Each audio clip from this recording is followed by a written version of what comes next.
बच्चों, आज हम लोग क्लास 12th का फर्स्ट चैप्टर स्टार्ट करेंगे, दैट इज़ इलेक्ट्रोस्टैटिक।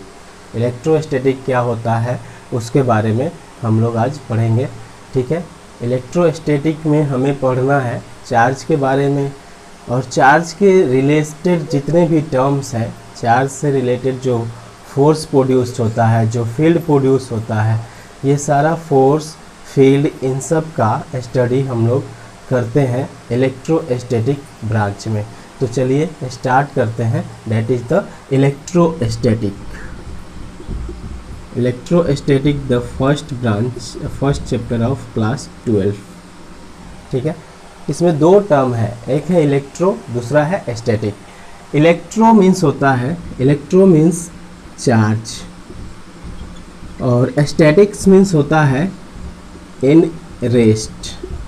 ठीक है, स्टैटिक मीन्स स्टेशनरी, रेस्ट में जब चार्ज हो तो उसकी अगर हम स्टडी करते हैं कि उसके क्या क्या इफ़ेक्ट्स होंगे, उस ब्रांच को हम लोग बोलते हैं इलेक्ट्रोस्टैटिक्स। तो लिख लेते हैं पहले इलेक्ट्रोस्टैटिक्स ब्रांच क्या होता है, और उसके बाद हम लोग इसके आगे इसको स्टडी करेंगे। इलेक्ट्रोस्टैटिक ब्रांच जो है वो हमारा फिजिक्स का एक ब्रांच है जो डील्स करता है चार्जेस के बारे में, इसके बिहेवियर के बारे में, इसके कैरेक्टरिस्टिक्स के बारे में, और इसके फील्ड फोर्सेस के बारे में कि कौन कौन से फील्ड फोर्सेस ये एक्सपीरियंस करता है या लगाता है। ठीक है, तो ये सब हम लोग पढ़ते हैं इलेक्ट्रोस्टैटिक ब्रांच में। तो लिखेंगे it is a branch which deals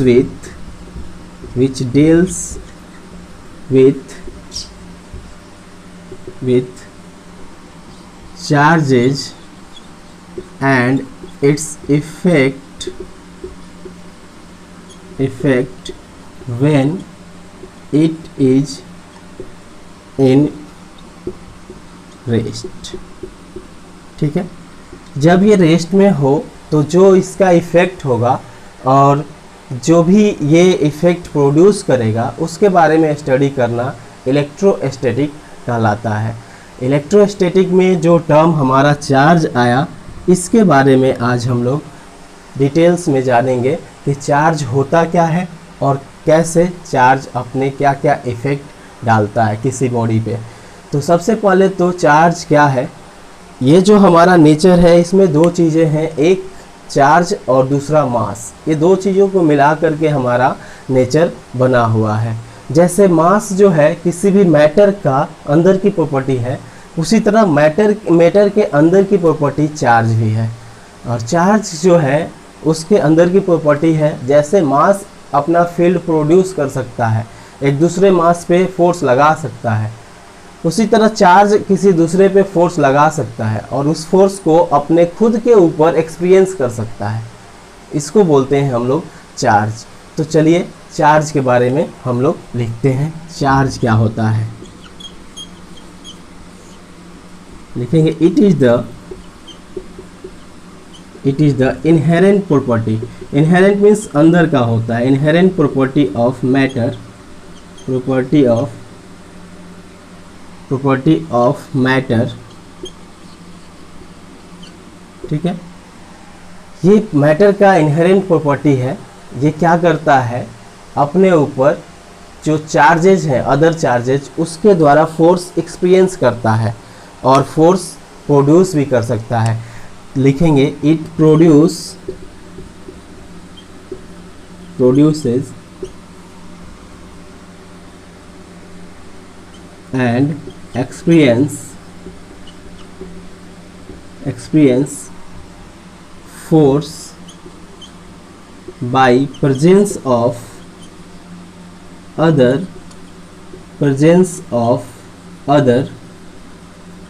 charges।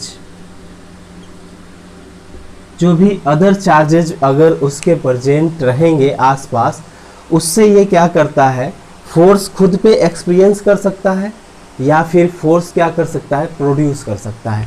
इसको हम लोग बोलते हैं, इसको हम लोग कहेंगे कि ये है चार्ज। चार्ज के बारे में कुछ बातें और हम लोग पढ़ेंगे। जैसे इसको मेजर किया जाता है, इसके क्या क्या यूनिट्स हैं, यूनिट्स के बारे में हम लोग पढ़ेंगे कि एसआई यूनिट चार्ज का क्या है। तो चार्ज का SI यूनिट है coulomb. SI unit of charge is coulomb. Coulomb जो है, कूलम चार्ज का SI यूनिट है। इस तरह से हमारे दिमाग में ये आएगा कि 1 कूलम चार्ज क्या होगा।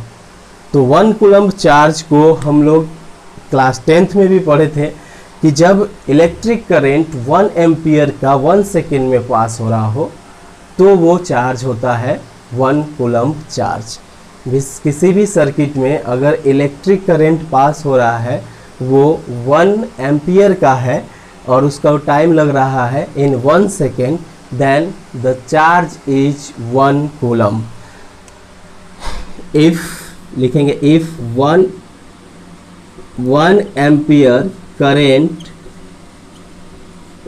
current passes in 1 second or unit second, then the charge is 1 coulomb। और उस चार्ज को हम लोग 1 कूलम कहते हैं। जब भी इलेक्ट्रिसिटी पास होता है 1 सेकेंड में, उसको हम लोग बोलते हैं, उसको हम लोग कहेंगे 1 कूलम चार्ज। ओके, अब हम लोग नेक्स्ट टॉपिक करेंगे कि इसके प्रॉपर्टी क्या क्या है। ओके, चलिए अब हम लोग पढ़ते हैं कि इस चार्ज के अदर यूनिट क्या क्या हो सकते हैं। तो लिखेंगे other unit of charges.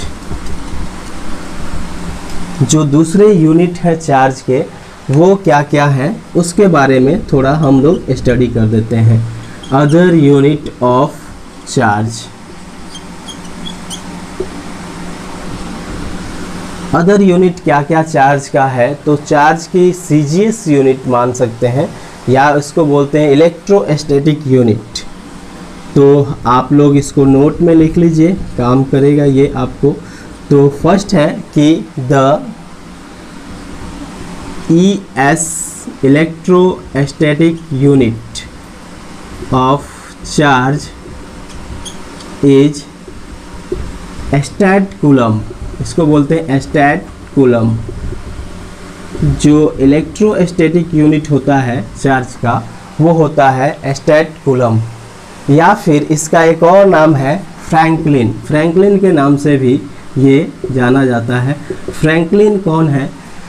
Franklin वो साइंटिस्ट हैं, एक बहुत ही महान साइंटिस्ट, जिन्होंने सबसे पहले चार्जेस के बारे में पता किया था और चार्जेस का इंट्रोडक्शन दिया था। हम लोगों को इंट्रोडक्शन बताया था, एक्सपेरिमेंट किया था उन्होंने काइट के साथ, और उस एक्सपेरिमेंट में उन्होंने चार्जेस के बारे में पता किया और उसी के बारे में उन्होंने बताया इसके फील्ड और इसके फोर्सेस के बारे में। तो चलिए अगला यूनिट की तरफ बढ़ते हैं। अगला यूनिट है the electromagnetic unit. Electromagnetic unit होता है चार्ज का, वो होता है इज अब कूलम। अब कूलम जो है ये इलेक्ट्रोमैग्नेटिक यूनिट है चार्ज का, ठीक है। तो इस तरह से चार्ज के 2 यूनिट आए। एक यूनिट और भी है जिसको हम लोग बोलते हैं फैराडे। ये जो है ESU, इसको CGS यूनिट भी बोला जाता है, इसको याद रखिएगा। CGS unit of charge is stat coulomb. अब हम लोग थर्ड लिख लेते हैं द अनदर यूनिट होता है चार्ज का, वो होता है Faraday. Faraday is the another unit of charge. अगर आपको पूछा जाए कि सबसे छोटा चार्ज का यूनिट क्या है तो वो बोलेंगे स्टैट कूलम, और सबसे बड़ा यूनिट होता है फैराडे। मतलब स्मॉलेस्ट यूनिट अगर आपसे पूछा जाए, smallest unit of charge, then it is stat coulomb. Stat coulomb कितना स्टैट कूलम होता है? तो देखिए एक जो कूलम होता है उसमें 3 × 10⁹ स्टैट कूलम होता है, ठीक है। उसी तरह से, या फिर फ्रैंकलिन भी बोल सकते हैं। उसी तरह से जो हमारा 1 फैराडे होता है ये लार्जेस्ट यूनिट है, तो लिख लेंगे largest unit of largest unit of charge is Faraday. कितना होता है? 1 फैराडे में होता है 9650 कूलम चार्ज। इतना कूलम चार्ज होता है एक फैराडे में। तो एक फैराडे में जो चार्ज है वो सबसे हमारा ग्रेटेस्ट चार्ज है और सबसे बड़ा चार्ज यही होता है। तो इस बात को आपको याद रखना है। चलिए अब कुछ और इंटरेस्टिंग फैक्ट्स समझते हैं कि चार्ज के बारे में, कि चार्ज और भी बातें क्या क्या हमको बता सकता है। तो देखिए, चार्ज हमारे नेचर में जो भी हैं वो 2 टाइप के हैं। कौन कौन से चार्ज हैं? Positive charge and negative charge. तो लिखिए, सेकंड हम लोग लिखेंगे जो टाइप्स ऑफ चार्जेज हैं।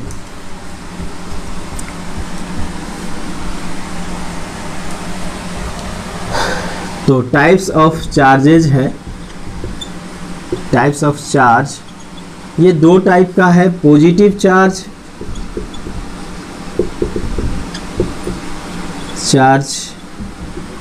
और ये है negative charge.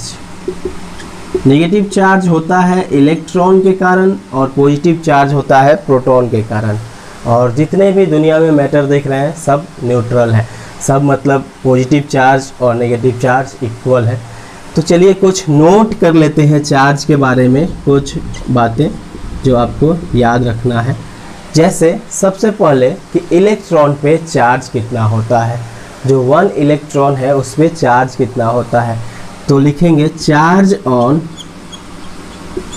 1 electron equal to, इस पे चार्ज होता है 1.6 इंटू 10⁻⁻19 कूलम।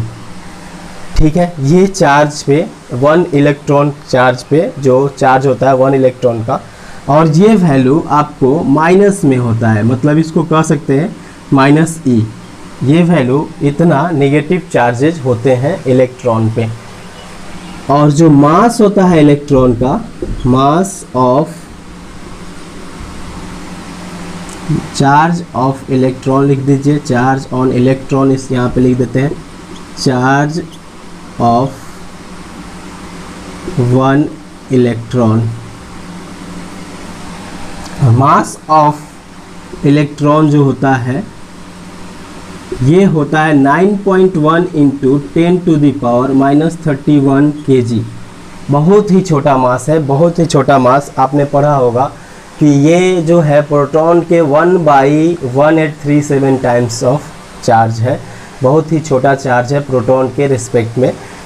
अब हम लोग प्रोटॉन के बारे में पढ़ लेते हैं कि प्रोटॉन पे चार्ज कितना होता है। चार्ज ऑन प्रोटॉन, प्रोटॉन पे चार्ज होता है, इसको +e से डिनोट करते हैं, और इस पे जो चार्ज होगा वो होगा इतना ही, लेकिन ये प्लस में होता है, +1.6 इंटू 10⁻⁻19 कूलम। अब बात करते हैं कि जो प्रोटॉन होते हैं उसके मास कितने होते हैं। तो मास ऑफ प्रोटॉन लिख लेते हैं,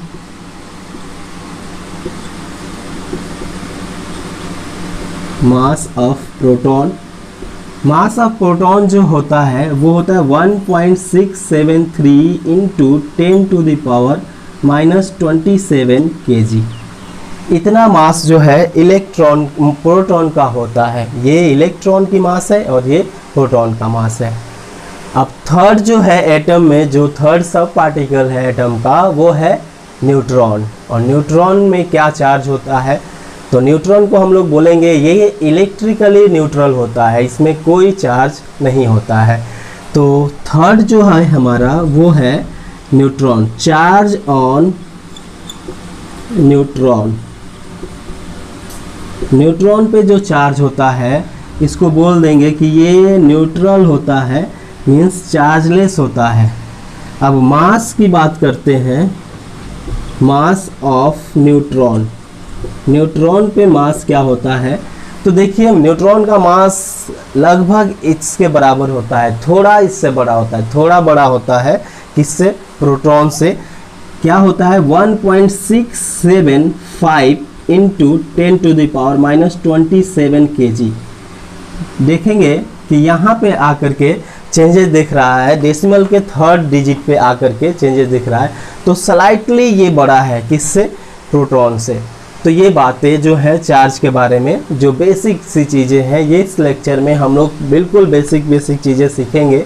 2 लेक्चर लगेंगे, तब हम जा कर के चार्जेस के बारे में कंप्लीट जानकारी जो है वो हासिल कर पाएंगे। तो इसके बाद हम लोग चलते हैं कि और भी कुछ बातें जो है चार्ज के बारे में नोट में हम लोग लिख लेते हैं। तो अगला बात जो है चार्ज का, कि चार्ज जो है जितने भी मेटल हैं, जितने भी मैटर हैं, उसके अंदर चार्ज इक्वल है। मतलब चौथा पॉइंट लिख सकते हैं कि जितने भी मैटर हैं सब न्यूट्रल पोजीशन में है।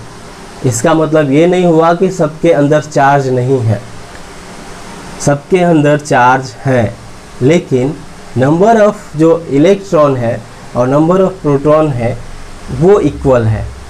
यहाँ से हमें एक बात पता चला कि जब नंबर ऑफ इलेक्ट्रॉन और नंबर ऑफ प्रोटॉन इक्वल हो जाए तो वो एटम या वो जो मॉलिक्यूल है या मैटर वो क्या हो जाता है, न्यूट्रल हो जाता है। तो लिखेंगे all matters are in neutral form. Neutral form में सारे मैटर हैं। अब ऐसा इसका मतलब ये नहीं है कि वो चार्ज नहीं हो सकता है, जो भी न्यूट्रल में है उसको चार्ज किया जा सकता है। न्यूट्रल का मतलब हुआ कि जो चार्ज ऑफ इलेक्ट्रॉन जो है इक्वल टू चार्ज नहीं, यहाँ पे नंबर की बात करते हैं, चार्ज तो अभी लिख लिए। Number of electron is equal है, electron is equal to number of proton, proton के नंबर के बराबर है। इसलिए जो एटम है वो न्यूट्रल है। मतलब अगर आपसे पूछा जाए कि कोई भी एटम है उसको चार्ज कैसे किया जाएगा, तो क्या करना होगा, इसके जो इक्वल है इसके कंडीशन को बदल करके जो है अनइक्वल करना पड़ जाएगा। अनइक्वल कर देंगे तो वो बॉडी चार्ज हो जाएगा। मतलब लिख सकते हैं टू चार्ज ए बॉडी और चार्ज ए बॉडी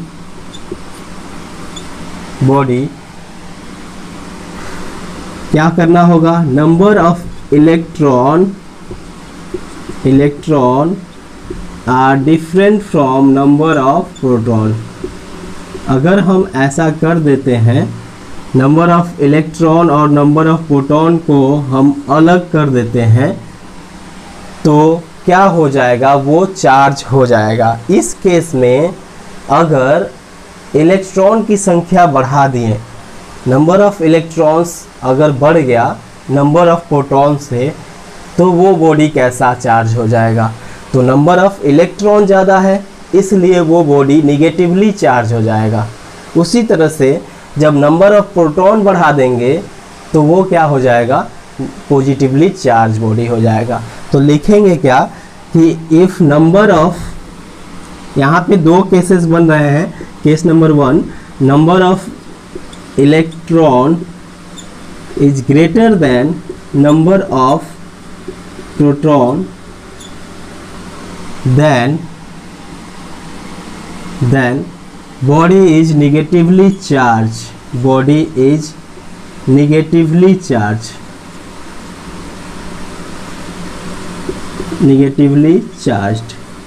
वो बॉडी चार्ज होगा, लेकिन कैसा चार्ज होगा, वो निगेटिवली चार्ज होगा बॉडी। ठीक है, मतलब माइनस चार्ज की संख्या उस पर ज़्यादा हो गया प्लस चार्ज के अपेक्षा, तो इसलिए वो बॉडी कैसा हो जाएगा, नेगेटिवली चार्ज। उसी तरह से अगर कंडीशन ऐसा बने कि नंबर ऑफ प्रोटॉन ज़्यादा हो, नंबर ऑफ प्रोटॉन ज़्यादा हो नंबर ऑफ इलेक्ट्रॉन से, इस केस में ये बॉडी क्या होगा, ये बॉडी देखिए प्रोटॉन का संख्या ज़्यादा हो गया, प्रोटॉन पे होता है पॉजिटिव चार्ज, तो पॉजिटिव चार्ज की संख्या ज़्यादा हो गया तो क्या होगा, वो बॉडी हो जाएगा पॉजिटिवली चार्ज्ड बॉडी। तो लिखेंगे then the body will be लगा लीजिए दोनों जगह, विल बी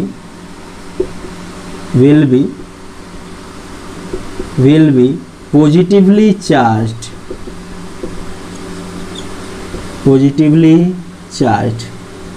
ठीक है। मतलब जो भी बॉडी है अगर उसमें प्रोटॉन की संख्या को बढ़ा दिया जाए तो क्या होगा, वो बॉडी पॉजिटिवली चार्ज्ड बॉडी हो जाएगा, ठीक है। तो आगे हम लोग लिखते हैं मैटर जो है वो न्यूट्रल कंडीशन में है, तो न्यूट्रल कंडीशन में है तो मैटर के अंदर एक सेंट्रल जो पाया जाता है उसको न्यूक्लियस बोलते हैं, वो सारे मैटर में रहता है, ठीक है। तो लिखेंगे, इस बात को भी हम लोग लिख लेते हैं। तो इसको हम आपको समझा रहे हैं कि कैसे मैटर के अंदर जो है न्यूक्लियस, जो एटम की बात करेंगे, अगर एटम की हम बात करेंगे तो एटम के चारों तरफ इलेक्ट्रॉन जो है वो चक्कर लगाते हैं और उसके न्यूक्लियस में प्रोटॉन और न्यूट्रॉन रहते हैं, ठीक है। तो प्रोटॉन और न्यूट्रॉन जो न्यूक्लियस में रहते हैं वो कैसे रहते हैं, देखिए मान लीजिए किसी एटम के न्यूक्लियस है ये और इसमें हमारे 3 प्रोटॉन हैं और 3 न्यूट्रॉन हैं, तो इसमें इलेक्ट्रॉन भी होंगे 3 ही, तो 3 इलेक्ट्रॉन में 2 इलेक्ट्रॉन यहाँ चक्कर लगाएंगे ऑर्बिट में और 1 इलेक्ट्रॉन यहाँ पर चक्कर लगाएगा बाहर में, ठीक है।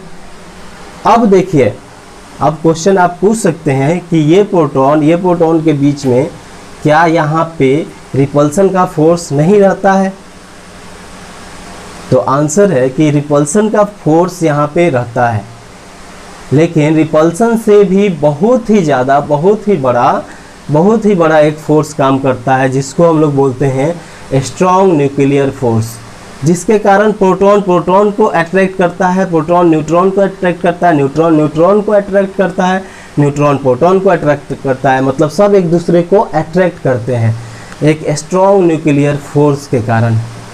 इलेक्ट्रॉन इधर बाहर जो है वो चक्कर लगाते रहता है, तो ये जो है प्रोटॉन पे फोर्स लगा सकता है, प्रोटॉन पे न्यूट्रॉन पे भी लगा सकता है, प्रोटॉन न्यूट्रॉन पे लगा सकता है और न्यूट्रॉन खुद न्यूट्रॉन पे फोर्स लगा सकता है। ये सारे पे जो फोर्स लगता है, ये फोर्स लगता है, इसको हम लोग बोलते हैं स्ट्रॉन्ग न्यूक्लियर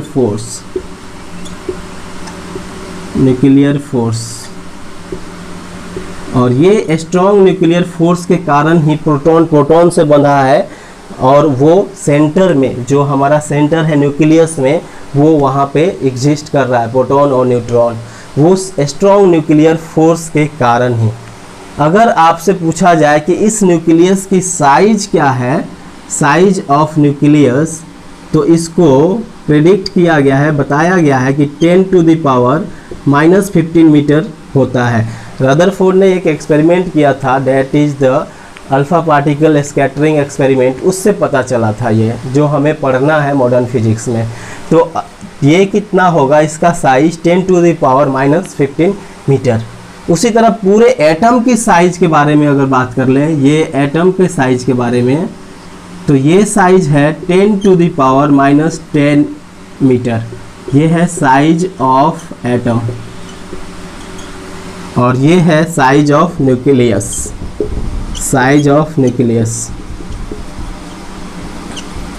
ये न्यूक्लियस की साइज है और ये एटम की साइज है।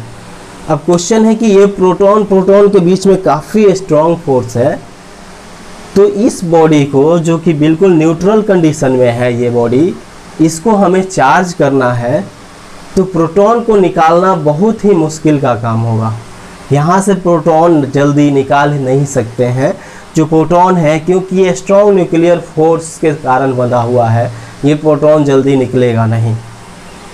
तो ये बॉडी प्रोटॉन के मूव करने से ये चार्ज नहीं होगा। जो भी बॉडी है वो प्रोटॉन के मूव करने से चार्ज नहीं होता है। तो चार्ज होगा किसके मूव करने से?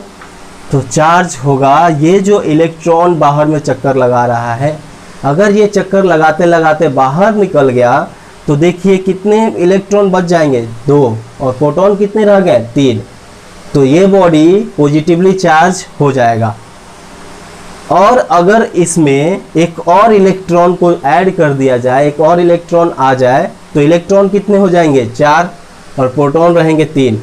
तो ये बॉडी हो जाएगा उस टाइम में नेगेटिवली चार्ज्ड। मतलब क्या हुआ कि किसी भी बॉडी को चार्ज करने के लिए उसमें इलेक्ट्रॉन को ऐड किया जा सकता है या इलेक्ट्रॉन को रिमूव किया जा सकता है। इलेक्ट्रॉन ही डिसाइड करेगा किसी बॉडी के चार्ज का। ठीक है, तो इस बात को भी लिख सकते हैं, द इलेक्ट्रॉन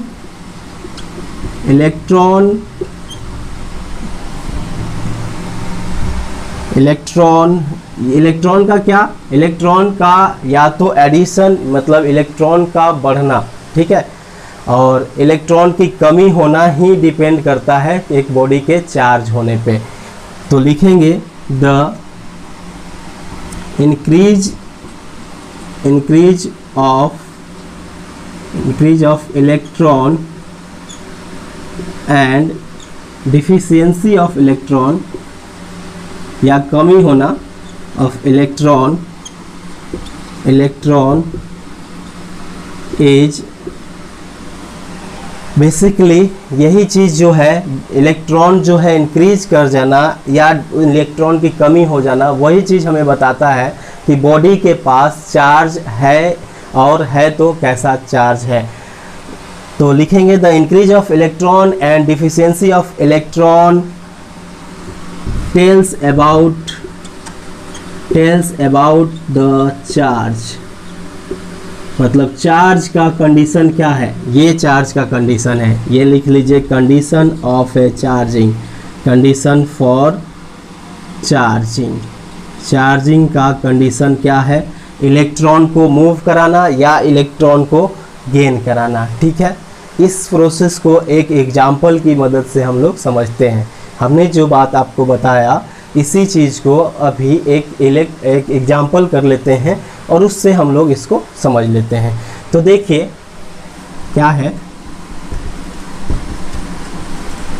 तो चलिए एक एग्जाम्पल देखते हैं और उससे हमें समझ में आएगा कि क्या चेंजेज हो रहा है। तो देखिए एग्जाम्पल एक लेते हैं। मान लीजिए हमारे पास कोई एक बॉडी है और ये न्यूट्रल है क्योंकि इसमें है 5 इलेक्ट्रॉन और इसमें 5 इलेक्ट्रॉन मतलब -5e और 5 प्रोटॉन। ये प्रोटॉन है, ये मत समझिए प्रोटॉन को p से लिख दें, अभी बताए थे प्रोटॉन का चार्ज प्लस में होता है। तो ये जो है प्रोटॉन, 5 प्रोटॉन और 5 इलेक्ट्रॉन इस बॉडी के अंदर है। अब इस बॉडी को हमें चार्ज करना है। हमने क्या किया, इस बॉडी को ले जा कर के इसमें 5 इलेक्ट्रॉन था और 5 प्रोटॉन था, इसमें हमने 2 इलेक्ट्रॉन को ऐड किया, 2 इलेक्ट्रॉन को इसमें ला करके और रख दिया और ऐड कर दिया। तो जब इस बॉडी में 2 इलेक्ट्रॉन को रखेंगे तो क्या होगा, देखिए 5 इलेक्ट्रॉन -5 इलेक्ट्रॉन था और 2 इलेक्ट्रॉन आ गया और ये 5 इलेक्ट्रॉन। जब इसको कैलकुलेट करेंगे आप तो इस बॉडी के पास -2 इलेक्ट्रॉन बचा रह जाएगा। मतलब जब हम ऐड किए हैं इलेक्ट्रॉन तो ये बॉडी कैसा चार्ज हुआ, निगेटिवली चार्ज हो गया। तो इसको लिखेंगे बॉडी जो हो गया वो निगेटिवली चार्ज हो गया। चार्ज कब, जब हम ऐड किए इलेक्ट्रॉन्स को, एडिशन किए। ऑन एडिंग इलेक्ट्रॉन, इसमें क्या कर रहे हैं, एडिंग ऑफ इलेक्ट्रॉन। ठीक है, अब मास के बारे में बताइए। मास जो है क्या होगा, इसमें इलेक्ट्रॉन आ गया और इलेक्ट्रॉन इसमें से आ गया तो अपने साथ ये मास लेकर के आया होगा, इलेक्ट्रॉन का कुछ मास इसमें जुड़ जाएगा। तो मास जो है इसका क्या होगा, थोड़ा सा इंक्रीज हो जाएगा, स्लाइटली इंक्रीजेज। मास जो है इसका, इस बॉडी का मास थोड़ा सा बढ़ जाएगा, क्योंकि इलेक्ट्रॉन के पास खुद अपना मास है और वो जब किसी में आया तो अपना मास लेकर आया, तो इस बॉडी का मास जो है वो क्या होगा, इंक्रीज हो जाएगा। दूसरा केस करते हैं, जब इसमें से इलेक्ट्रॉन को निकाल लेते हैं, जैसे 5 इलेक्ट्रॉन इसमें था, 5 प्रोटॉन था और इसमें से रिमूव कर दिए 2 इलेक्ट्रॉन, 2 इलेक्ट्रॉन को बाहर निकाल दिए, तो यहाँ कितना इलेक्ट्रॉन बच जाएगा, 2 इलेक्ट्रॉन चला गया, तो यहाँ बच जाएगा 3 इलेक्ट्रॉन, क्योंकि 2 इलेक्ट्रॉन तो बाहर चला गया। तो जब 2 इलेक्ट्रॉन बाहर चला गया इस बॉडी में, तो इस बॉडी में देखेंगे तो 5 electron minus 3 electron that is 2 electron. तो ये बॉडी क्या हो गया, पॉजिटिवली चार्ज, मतलब जब रिमूव होगा इलेक्ट्रॉन, इलेक्ट्रॉन बाहर जाएगा, तब वो बॉडी पॉजिटिवली चार्ज होगा। तो लिखेंगे पॉजिटिवली चार्ज हो जाएगा बॉडी, चार्ज। क्यों, यहाँ पे क्या किए हैं, रिमूव किए हैं, रिमूविंग इलेक्ट्रॉन, इलेक्ट्रॉन को इसमें से बॉडी में से निकाले हैं। जैसे निकालेंगे क्या हो जाएगा, बॉडी पॉजिटिवली चार्ज हो जाएगा। अब मास के बारे में बताइए, तो ये इलेक्ट्रॉन आपके साथ अपने साथ मास ले करके जाएगा, कुछ ना कुछ इसका मास जो है वो इसमें घट जाएगा, तो मास क्या हो जाएगा, इसमें डिक्रीज कर जाएगा। तो मास के बारे में क्या लिखेंगे, मास स्लाइटली डिक्रीजेज। मतलब ऐसे पता चला कि अगर किसी बॉडी में चार्ज करना है बॉडी को, तो या तो एडिशन करना होगा इलेक्ट्रॉन को, या इलेक्ट्रॉन को रिमूव करना होगा, और ये दोनों प्रोसेस होगा तभी वो बॉडी जो है वो चार्ज हो पाएगा। तो कोई भी बॉडी है उसको चार्ज होने के लिए ये कंडीशन डिपेंड करता है। और मास क्या होता है, जब उसमें इलेक्ट्रॉन ऐड होंगे, इलेक्ट्रॉन ज्वाइन करेंगे, तब उसका मास बढ़ जाएगा, क्योंकि मास के पास, इलेक्ट्रॉन के पास खुद अपना कुछ तो मास होगा, तो कुछ ही मास इंक्रीज करे, लेकिन मास जो है थोड़ा इंक्रीज करेगा। लेकिन अगर इसके मास के बारे में बात किया जाए, जब ये पॉजिटिवली चार्ज हो गया तब इसका मास डिक्रीज कर जाएगा। तो इस बात को याद रखिए, इसीलिए ये सब चीज़ जो है आप नोट्स में लिख रहे हैं। अगला जो हम लोग लिखेंगे, अगला कि ये जो चार्ज है वो कौन सा क्वांटिटी है, स्केलर या वेक्टर। तो चार्ज जो है वो स्केलर क्वांटिटी है। तो हम लोग नेक्स्ट पॉइंट लिख देते हैं, पॉइंट नंबर 7 होगा शायद, आप लोग इसको पॉइंट वाइज लिखिए। तो चार्ज क्या है, चार्ज एक स्केलर क्वांटिटी है। लिखेंगे charge is a scalar quantity, scalar quantity. और स्केलर क्वांटिटी है तो इसको क्या कर सकते हैं, स्केलर क्वांटिटी में मैग्नीट्यूड को ऐड किया जाता है, तो मैग्नीट्यूड को ऐड किया जा सकता है, ठीक है। तो जैसे ये क्या हो सकता है, तो लिख देंगे इसमें hence operated by rules of simple algebra. Simple algebra का जो रूल है उसी से इसको ऑपरेट कर देंगे। जैसे कैसे ऑपरेट करेंगे, +2 चार्ज था, -2 चार्ज इसमें से आ गया, तो ये क्या हो जाएगा, न्यूट्रल हो जाएगा, बॉडी 0 हो जाएगा। तो ये कैसे कर रहे हैं हम लोग, इसको कर रहे हैं अलजेब्रा का मेथड से। अच्छा, एक बात है कि कोई बॉडी है इसमें आपको ये -2 इलेक्ट्रॉन है और -8 इलेक्ट्रॉन है। एक दूसरा बॉडी है जिसमें -8 इलेक्ट्रॉन है, तो -8 इलेक्ट्रॉन इस बॉडी में है। तो बताइए -2 इलेक्ट्रॉन और -8 इलेक्ट्रॉन, ये जो नेगेटिव साइन है वो शो करता है नेचर ऑफ चार्ज। नेचर मतलब चार्ज जो है पॉजिटिव है कि नेगेटिव है, ये पता चलता है इस साइन से। लेकिन ऐसा नहीं समझ लीजिए कि -2 अलजेब्रा में बड़ा होता है तो ये ताकतवर होगा, नहीं। ताकतवर कौन होगा, वो ये नंबर बताता है। तो जो भी ये नेगेटिव साइन है वो बताता है चार्ज के नेचर के बारे में। Negative sign tells about nature of the charge, nature of the charge, charge का क्या नेचर है वो नेगेटिव साइन बताता है। लेकिन जो ये नंबर है, ये नंबर उस चार्ज का स्ट्रेंथ बताता है, मतलब ज़्यादा ताकतवर ये चार्ज है, -8 इलेक्ट्रॉन। ये बात याद रखिएगा। तो क्या है, दूसरी बात है द नंबर और the magnitude tells about the strength of the charge, the strength of the charge. मतलब आपसे पूछा जाए तो आप नंबर देख करके बताइएगा कि कौन चार्ज का स्ट्रेंथ ज़्यादा होगा, किस चार्ज का स्ट्रेंथ कम होगा। ऐसा नहीं है कि अगर ये -2 है तो अलजेब्रा के मेथड से ये इसका स्ट्रेंथ ज़्यादा हो गया, नहीं। जो स्ट्रेंथ बताएगा वो बताएगा कौन, नंबर, और जो साइन है वो बताएगा हमारा चार्ज का नेचर। ठीक है, तो इस तरह से हमने चार्ज के बारे में ये चीज़ें अभी स्टडी किया। इसके आगे हम लोग अब नेक्स्ट क्लास में करेंगे। नेक्स्ट क्लास में हम लोग चार्ज के कुछ और भी फैक्ट्स जानेंगे कि और चार्ज क्या करता है।